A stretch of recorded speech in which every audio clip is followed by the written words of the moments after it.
Բարև ձեզ։ Այսօր ես կպատմեմ Եղիշե Չարենցի գրած 3 հատ բանաստեղծությունները։ Սկսենք, գիտեք, որ գարուն է արդեն բանաստեղծությունից։ Գիտեք, որ գարուն է արդեն, բոլորը թափվել են փողոց, լսում եք անուշ մի զնգոց։ Գիտեք, որ գարուն է արդեն, դյութում են շրթերը վարդե, սրտերը կրակ են ու բոց, գիտեք, որ գարուն է արդեն, բոլորը թափվել են փողոց։ Հիմա երկրորդ բանաստեղծությունը, ինչքան աշխարհը սիրես։ Ինչքան աշխարհը սիրես ու աշխարհով հիանաս, այնքան աշխարհը անուշ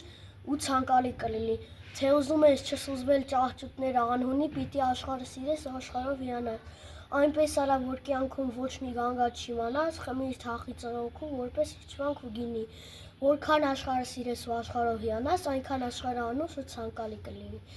Եվ վերջին բանաստեղծությունը ինչ որ լավ է։ Ինչ որ լավ է վարվում է ու վարվում, ինչ որ լավ է միշտ վար կմնա, այս արև այս վառ աշխարհում, քանի կաս վարվիր ու գնա, մոխրացիր արևի հրում, արևից թող ոչինչ չմնա, այս արև այս վառ աշխարհում, քանի կաս վարվիր ու գնա։ Ստեսին։